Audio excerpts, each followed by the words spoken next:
Ang napakatinding plano ng First Prince na si Benjamin para baliktadin at i-bounce back ang curse na inilagay ni Beyond sa kanyang mga anak. At ang kanyang plano na maging isang god or guardian deity na Nen Beast para gumabay habang buhay dito sa Kakin Empire. Ang sagupaan nila ng strategies nitong si Hulkenberg na nasa katawan ngayon ni Balsamilko, and by now nag-launch na naman siya ng panibagong araw na ang Grimelda Dissonance. At dito din guys, sisimula na nitong si Prince Benjamin na magkaroon ng Royal Rumble sa Room 1101. Dahil ngayong ipapataw na nga niya ang Special Martial Law, iipunin niya ang lahat ng Prince sa loob ng room na yon, at alam niyo kung anong pwedeng mangyari pag nagsagupaan sila. Habang ang Second Prince at ang Fourth Prince na si Camilla at Serednik, siya na mismo ang papatay. Napakatinding chapter nito guys, along with the revelation ng isa pang anak ni Beyond Netero. Ang lahat ng yan at marami pang iba, tatalakay natin dito sa ating full chapter review ng Hunter x Hunter chapter 413. Kaya naman huwag na nating patagalin pa, let's go! Ang title ng chapter na ito ay Loyalty. Pinakaunang page guys, makikita natin nagsisimula na nga ang funeral procession para sa paglibing dito kay Hulkenberg. Simply put guys, dumaan na siya ng mga dapat daanan, ginawa na nila ang ceremony. Ngayon, ang bangkay or ang coffin nitong si Hulkenberg ay ipinasok na nitong si Nuguy at nitong si King Hoygoro sa loob ng chamber kung saan ipinapasok nga nila ang mga namatay na prince. Kung saan, isasagawa nilang ritual. However, may nangyari dito na hindi nila ina-expect. Napansin dito ni Nuguy na unlike ng mga coffin or ng bangkay ng 8th Prince, ng 10th Prince at ng 12th Prince, wala pang flame of life ang bangkay nitong si Hulkenberg. Ngayon guys, konting pagbabago mula sa spoilers natin, ang flame of life ay hindi ang indication na buhay pa sila, kung hindi ang indication na patay na sila. Once napatay na talaga ang isang candidate sa succession war, dapat kapag inilagay nila ito sa isang coffin sa loob ng ritual chamber na to, mag-a-appear ang flame of life. Pero kitang-kita nyo, malinaw naman guys, pagdating dito kay Hulkenberg, wala pa yon. Which means, patay na daw ang katawan ni Hulkenberg, pero ang soul niya ay buhay pa. Hindi nila alam kung nasaan, pero by now, nakikipaglaban pa rin ito. Kaya ayon dito kay King Nasubi Hoygoro, hindi pa natatalo si Hulkenberg. Lumalaban pa rin siya, at may tsansa pa rin siyang manalo. Dahil as long as nagre-reside daw sa isang physical body ang soul ng candidate, pwede pa rin silang manalo. Kaya naman guys, ito na guys ha, confirmed na kahit anong katawan pa ang gamit nitong si Hulkenberg, as long as siya pa rin ang soul, pwede pa rin siyang maging ang susunod na king. Sila lang hahanap ng paraan para gawan nyo ng explanation. On the other hand naman guys, dito sa room ng mga princess, naramdaman na naman nila sa hallway ang napakatinding rumbling ng aura. At alam na nila kung sino ito. Napakarami sa kanila ang nag-a-anticipate na ito ay ability ni Hulkenberg. Na magtataka nga sila guys. Patay na si Hulkenberg, bakit nangyayari pa rin ito? Sino ba talagang user ng ability na yon? Now of course, for sure, lahat sila naramdaman ito. Lahat sila nagtataka. Pero ngayon nasa POV lang tayo nitong si Benjamin. Ang naisip ni Benjamin, what if hindi pa talaga patay si Hulkenberg? Dahil ayon sa kanya, ang ganitong klase ng overpowered na napakalakas na Nen Aura ay maa-achieve lamang sa pamamagitan ng isang Nen Beast. Magagawa lamang ito ni Hulkenberg or ng ibang prince. Pero si Hulkenberg talaga ina-anticipate niya. Therefore, kung patay na nga si Hulkenberg, possible na ang namatay ay ang physical body niya lang at ang soul niya ngayon ay nagwa-wander. Pero kanino? Saan niya napupunta? Sino ang huling na encounter nitong si Hulkenberg? Kaya pumasok na dito sa isip niya ang possibility na pinasok nitong si Hulkenberg ang katawan ni Balsamilko bilang isang vessel.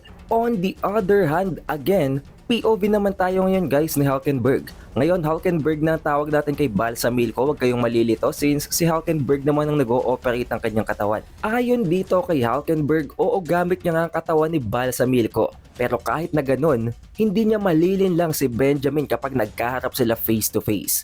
Ang kanyang words of choice, ang intonation niya, ang tono niya ng pagsasalita, ang kanyang demeanors, mannerisms, lahat-lahat mababasa ni Benjamin.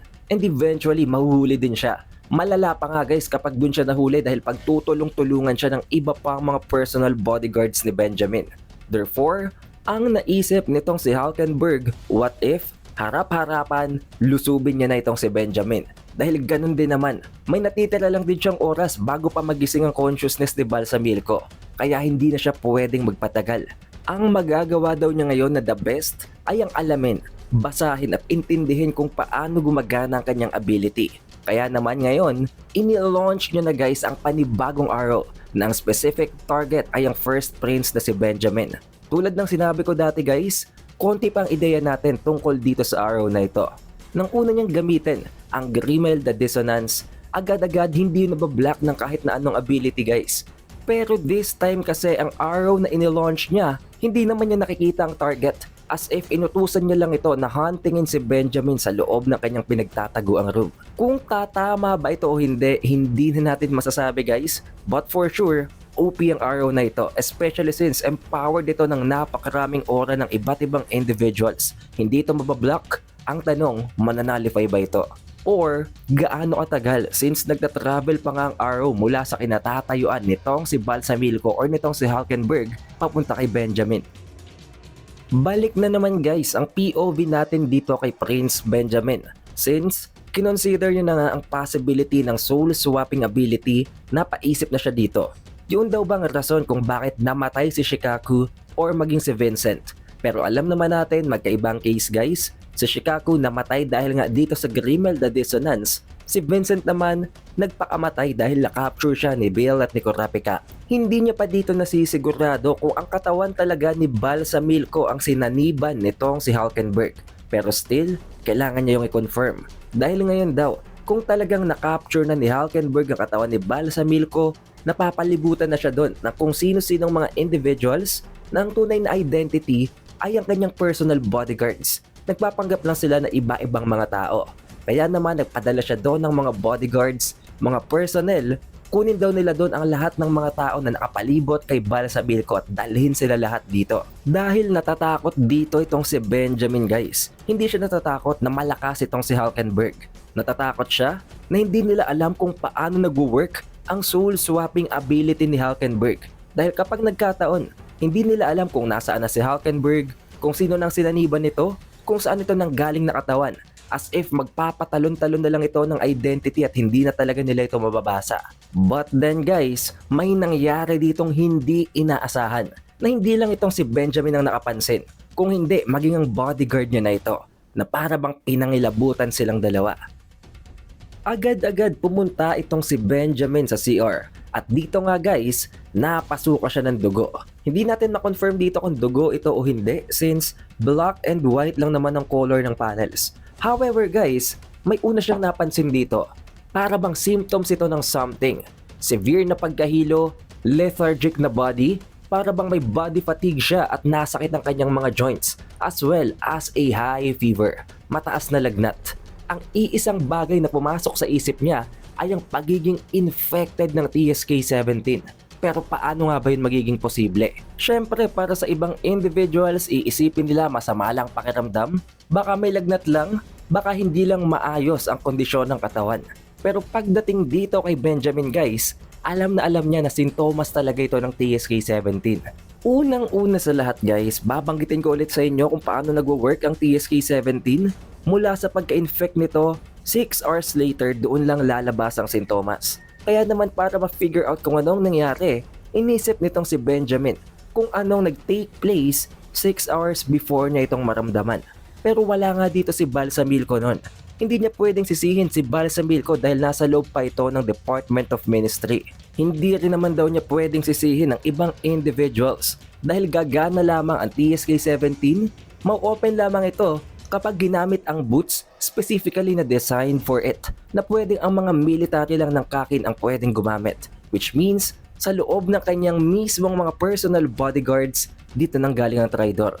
Pangalawa guys, upon activation, once na maging aerosol na ito, once na humalo na ito sa hangin, 2 meters lamang ang matatravel nito, and within those 2 meters doon lamang siya magiging effective.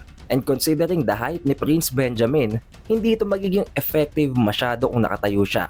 Unless kung nakaupo nga siya guys. Dahil kung iisipin nyo, ang distance mula sa paa hanggang sa ulo ni Benjamin, siguro mas matangkad siya sa 2 meters. Pero considering the fact na pwedeng may lumapit sa kanya habang nakaupo, sapul na sapul talaga siya nun. At ito na nga ang dahilan kung paano niya na-pinpoint kung sino ang traitor. Agad-agad din guys, ichinek niya na agad ang vault nila kung saan nakatago ang kanilang mga biological weapon. Specifically, ang TSK-17. Upon checking guys, isang vial lang talagang nawawala. Na hindi naman guys nagko-connect-connecta ng mga bagay. Dahil kung ginamit nga ni Balsamilco ang isa sa mga vial na ito para patayin si Hulkenberg, saan naman ang galing ang ginamit para lasunin siya? Kaya kinonsider na dito nitong si Benjamin ang possibility na baka hindi siya infected.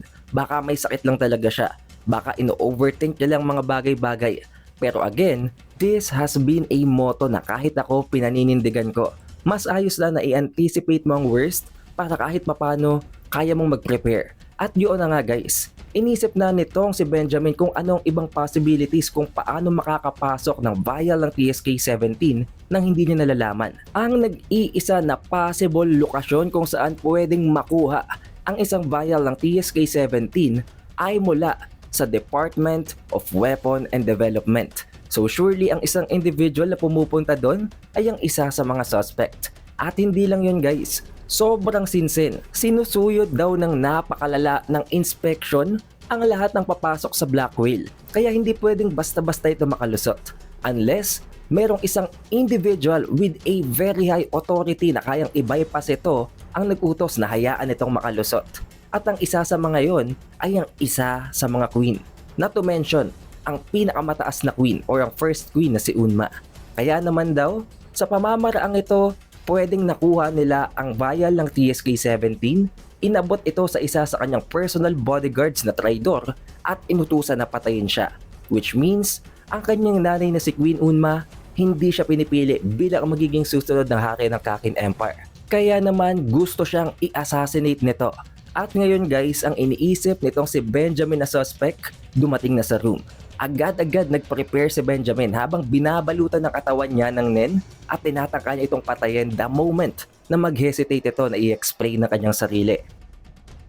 Wala nang paligoy-ligoy pa guys. Ito ay si Fury Cove. Hindi na ito tinanong pa ng kung ano-ano nitong si Benjamin. Pinakaunang tanong, ikaw ang traitor? Bakit mo yung ginawa? Para saan? Ano ang kapalit? Status? Pera? Babae? Ano pa daw? Na sinagot dito nitong si Fury Cove, walang kahit na anong ginugusto itong si Fury Cove kung hindi ang maging loyal dito kay Prince Benjamin at sa Kakin Empire. But at the very same time, hindi niya itinanggi na siyang gumamit ng TSK-17 at nilaso niya itong si Prince Benjamin. Pero i-explain daw niyang dahilan ang mga bagay-bagay na kailangang maintindihan ni Benjamin bago siya magalit. Dito naman guys, isa sa mga bagay na hindi gaanong nahimay sa spoilers, kung ikaw nilason ka, hahayaan mo ba na mag-explain pa ang traitor? Pero ayon dito kay Benjamin, one of the reasons kung bakit gusto niyang marinig ang rason ni Fury Cove is that napakagaling ng pagkakadali dito ni Fury Cove. As if hindi siya nagtatago. Gusto niya talagang ilantad ang kanyang sarili. Sinadya niya na lasunin itong si Prince Benjamin sa pagkakataon sa moment na walang ibang paghihinalaan si Benjamin. Since sa loob nga ng 6-hour time frame, inantay niya na walang katao-tao doon. Para pag nag-backtrack, itong si Benjamin, alam agad ni Benjamin kung sinong lumason sa kanya. At hindi lang yan guys, after 6 hours nga, bumalik pa talaga itong si Fury Cove. Para bang nagpapahuli talaga siya kay Benjamin. Pero ayon kay Benjamin, the very moment na mas lalo pang tumaas ang suspicion nitong si Benjamin kay Fury Cove, kahit nag-explain pa siya, papatay niya ito mid-explanation. Kaya dito guys, ang pinaka-gist, ang pinaka-headline, sinabi na agad nitong si Fury Cove para hindi na magalit pa itong si Benjamin. Ayon sa kanya, siya ang traidor mula dito kay Queen Unma. Pero ginawa niyang paraan na ito para balik na rin ang binabalak ni Queen Unma na mechanism kontra sa kanya. At the very same time, para i-bounce back ang curse na inilagay ng kanyang tatay na si Beyond Netero. Dito pa lang guys, gulat na si Benjamin. Ngayon guys, alam kong napanood nyo na to sa spoilers, kaya medyo hindi na natin to pahabain. The very simple explanation dito is that nilagyan nga daw siya dito ng curse na kanyang tatay na si Beyond Netero. Kung paano ito nagwo-work, once na mamatay na itong si Fury Cove, mamamatay din ang kanyang target na itong si First Prince Benjamin dahil sa curse na inilagay ni Beyond. At dahil doon, ito ang ginagamit na pang blackmail sa kanya ni Queen Unma. At first, ayaw niyang tanggapin na kunin ang vial at lasunin itong si First Prince Benjamin. However, kung hindi daw niya lalasunin si Benjamin, mamamatay din naman ito. Dahil kapag inactivate ni Beyond ang curse dito kay Purikov, mamamatay din naman si Benjamin. At ayon dito guys, pwede palang patayin, isacrifice agad nitong si Beyond Netero ang kanyang anak para gumana agad ang curse. Meaning, patayin man niya ito sa hindi, mamamatay pa rin ito regardless. Pero mapapaisip kayo, ano naman, bakit kailangan niya pang patayin si Benjamin kung mamamatay din naman ito kahit ano pang gawin niya? Ang explanation dito guys, may na-figure out itong si Purikov tungkol sa ability ng Guardian Nen Beast ni Prince Benjamin. Rason kung bakit, may naisip siyang paraan. Isang paraan na makakasurvive itong si Benjamin kahit patayin pa siya nito. Pero magwo-work lang yun guys kung hindi mawawala ang kanyang Nen Beast. Dito guys, mapapaisip kayo kung paano yung mangyayari. Simple lang, kapag pinatay itong si Prince Benjamin gamit ang napakalakas na post-mortem curse ni Beyond, possible na mamatay at mawala din ang kanyang Nen Beast. However, kapag pinatay siya under normal circumstances tulad ng paglason gamit ng TSK-17, pwedeng mamatay ang kanyang mortal body pero nandito pa rin ang kanyang Nen Beast. At sa paraang yon, binabalak nitong si Purikov na i-transfer ang kanyang consciousness sa Nen Beast niya mismo, making him an immortal supreme deity. By this way guys, sa pamamagitan ng pagtanggap ng utos ni Queen Unma, paniniwalaan siya ni Queen Unma na para bang sinunod niya talaga ang pinag-utos sa kanya without knowing na ang ginagawa pala nitong si Purikov ay kahit nilason niya itong si Prince Benjamin, may undercover plan pa pala sila. Pero kahit papano, since akala ni Unma sumusunod si Purikov, hindi nito ipapa-activate kay Beyond ang kanyang curse. Another thing pa rin nga pala guys, kapag namatay under conventional method ang target ng curse ni Beyond, kapag namatay ito ng hindi dahil sa curse or bago ito ma-activate, magbabounce back ang curse sa parasite. Which means, kapag namatay itong si Prince Benjamin dahil sa TSK-17, wala nang pupuntahan ng curse. Babounce back ito sa parasite. However, hindi dito na-specify kung sino specifically ang parasite. Ito bang si Purikov o kay Beyond Netero dahil siya ang gumawa nito? Na kung iisipin nyo guys, it only means one thing again behind the fact na nautakan nila itong si Queen Unma, isang traitor pala talaga ang First Queen. Ayon dito kay Purikov guys, wala na siyang pakialam kung mamatay man siya, kung madamay man siya sa pag-bounce back ng curse, as long as napanindigan niya, natupad niya ang kanyang tungkulin bilang ang personal bodyguard ni Benjamin at ng kanyang pagiging parte ng personal military nito sa Kakin Empire. Rason kung bakit, mas lalo pang natuwa sa kanya si Benjamin. Kaya ayon dito kay Benjamin guys, sa loob ng natitira niyang oras, sa loob ng 10 hours bago mamatay itong si Prince Benjamin, dumikit na daw sa kanya si Purikov dahil ito nang pinaka-pinagkakatiwalaan niya ngayon. Then dito guys, may explain at mare-reveal kung paano nag-work ang ability ni Purikov. Ang pangalan ng ability nitong si Purikov ay Full Metal Alchemist Combo Master. Isang specialization type ng Nen ability na kung saan guys, kinakailangan ng close proximity sa kanyang target. Kailangang malapit talaga siya dito. Sa pamamagitan nito, pwede niyang basahin, i-comprehend at intindihin ang Nen ability nito. The more complex the ability, the more wide-ranged, the more powerful ang ability na tina-target niya guys, mas matagal ang iti-take na time para mabasa niya ito. And after that, pwede siyang mag-create ng weapon. Weapon na pwedeng sumira sa Nen ability na yon or mas palakasin or i-support ito. However guys, kakailanganin ng kasing haba ng oras ng pagbasa niya dito para ma-form or ma-create ang weapon na yon. Which means, basically alam kong isa na naman ito sa hindi gaanong maiintindihan ng iba, pero hindi lang ang pagbasa, ang pag-comprehend at ang pag-read ng ability ang magte-take time kung hindi ang pag-create din ng weapon.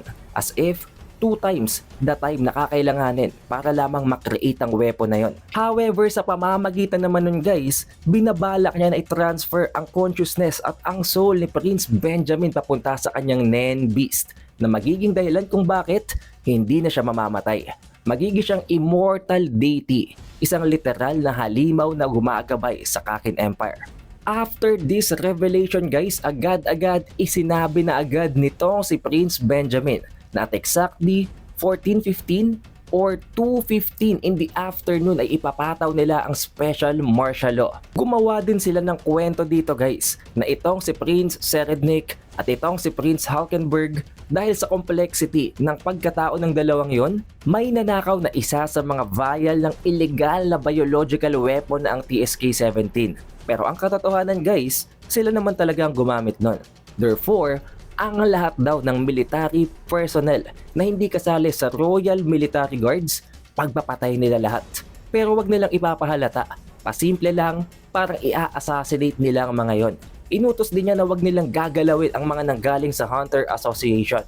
At inutos din niya na ang lahat ng mga prince kukunin nilang lahat at titipunin nila sa loob ng room 1101. With the sole exception ng 9th prince na si Hulkenberg na patay na nga at ng prince na si Fugetsu. Hindi ko din alam kung anong rason, pero as if ayaw niya nang isali si Fugetsu dito dahil alam niya na wala naman itong balak at wala itong pagtatangka na maging ang susunod king. Dito din niya na-realize na after maging kumpleto ang plano nila nitong si Furikov guys, magiging napakaganda ng outcome. Hindi lang siya basta magiging king ng Kakin Empire, magiging siyang isang immortal na supreme being.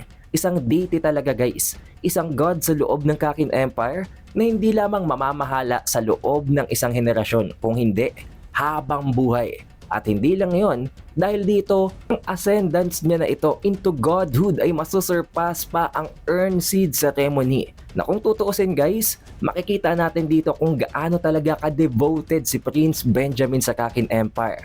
Hindi lang sa pagiging hari, hindi niya gusto makuha lamang Kakin Empire. Gusto niya talagang makita itong mag-prosper. Dito din guys, after ng announcement niya sa kanyang personal bodyguards, sinabi din niya na ang dalawang prince na si Camilla at si Serednik, siya nang bahala. Siya nang papatay sa dalawang yon. But syempre, dalawa sila guys dito dahil kasama niya dapat si Furikov para ma-activate ni Furikov ang ability niya. Also, nakalimutan ko lang banggitin kanina, once na nagsimula na ang pag-comprehend or ang pagbasa nitong si Furikov ng ability, hindi siya pwedeng abalahin. Hindi siya pwedeng pakialaman dahil magre-reset ang time para basahin ang ability. Ganon din sa pag-create ng weapon, magre-reset din ang time para mag-create ng weapon kapag inabala siya in the process. At dito nga guys, medyo mabibilib talaga kayo sa karakter ni Benjamin. Ayon sa kanya, oo, konting oras na lang ang natitira. Pero kahit na may plano na siya na mag-ascend into a supreme deity, ayaw niyang aksayin ng panahon at umupo na lamang. Ayon sa kanya, sa natitira niyang konting lifespan, ipe-play pa rin niya ang kanyang role. Ang role na dapat gampanan niya without the knowledge ng kanilang plano. Therefore, kahit konting oras na lang ang natitira na less than 10 hours, gagawin pa rin niyang best niya para i-eliminate ang iba pang mga candidates. At nakalimutan ko lang banggitin kanina guys, pero alam ko namang naiintindihan nyo na to. Pero kasama and factor ang ability nitong si Benjamin, ang Benjamin Baton, para maging possible ang paglipat niya ng soul papunta sa kanyang sariling Nen Beast. Pero dito guys, since na-acquire at nakukuha nga niya ang ability ng mga namatay niyang kasamahan, nasa kanya ng ability ni Muse. Kaya ngayon, nakikita pa rin niya itong si Camilla kahit hindi niya pa ito lapitan. Kung limot na kayo guys, ang ability na ito ay tinatawag ni Muse na Secret Window. Sa pamamagitan nito parang may CCTV itong si Benjamin. Pero hindi pa rin siya basta-basta nagpapadalos-dalos. Considering the fact na bigla na lamang sumugod itong si Camilla papunta sa room nila nang walang kahit na anong preparation, pinagpuputokan na lang sila nito ng baril, mataas ang tsansa na isang counter type ang kanyang Nen ability. And currently guys, nag-undergo ng foot and body massage itong si Camilla. Kahit magpataw pa daw sila dito ng special martial law, napaka-arrogante nitong si Camilla. Kahit ang announcement nila tungkol sa special martial law, hindi titigil si Camilla para magpamasahe dahil ganun nga ito kasuplada. Pero kahit ganun guys, hindi nagpapadalos-dalos si Benjamin. Gusto niyang malaman kung ano talaga ang ability nito. Buti na lamang guys, matagal na palang ina-activate ni Benjamin ang secret window. To the point na nag-evolve na ito. Parang CCTV nga guys, pwede na siyang mag-backtrack. Tinignan niya kung anong nangyari sa vision ni Muse before. At dito niya na-confirm na literally isang special na counter type itong si Camila. Sa pamamagitan ng pagkamatay niya, sa post-mortem na alam natin napaka-OP, nagsasamo nito ng isang cat na hinihigop mismo ang lifespan or life energy ng target nang pumatay kay Camila at ginagamit ito para i-resurrect si Camila. Napaka-OP. To the point guys na I can say, si Camila lang kaya niya nang patayin si Meruem. Ganon kadaya. Pagdating naman sa iba pang mga prince tulad ng 13th prince na si Mariam, nakakreate niya ito ng isang enclosed space na gawa sa Nen. Kaya kahit puntahan nila ito, kahit bisitahin nila ito, hindi sila doon makakapasok. Hindi din nila alam kung paano yung nagwo-work. But since nakokontak nila ito through landlines gamit ang telephones, pwede nila itong sabihan na kusa pumunta na lamang. Dahil kung hindi, ipapadala daw nila si Rihan. Na kung nakakalimutan nyo na guys, si Rihan ang isa sa pinaka-OP na bodyguards ni Benjamin. Isang parasitic Nen type ability na kung saan, sa pamamagitan ng pagtambay lang guys, literally, presensya lang niya ang kinakailangan kapag nakuha ang specific amount of time, pwedeng mamatay ang kanyang target. Pero di ko alam kung paano yun mag-work. Since special ability nga ang Nen Beast nitong si Prince Mariam. Pero dito guys, ang pinaka-pinag-iinitan, pinaka-tina-target dito nitong si Benjamin ay ang 4th Prince na si Serednik. Ang plano daw talaga niya bago siya ma-infect ng TSK-17 at bago ma-reveal ni Furikov ang tungkol sa mga bagay-bagay ay ang kakapture nila si Serednik. To-torture nila ito, hindi nila ito titigilan hanggang sa magmakaawa ito na mamatay na lang. Pero ngayon, since may limited time na nga lang siya, papatay niya na lang ito agad. Pero kahit papano, sisiguraduhin niya na bago ito mamatay, ang pinakahuling muka na matatandaan ni Serednik ay ang muka ni Benjamin. Pero ang tanong guys, aware ba si Benjamin kung gaano ka-OP si Serednik? Literally, 1 in a billion talent ang kanyang kapatid.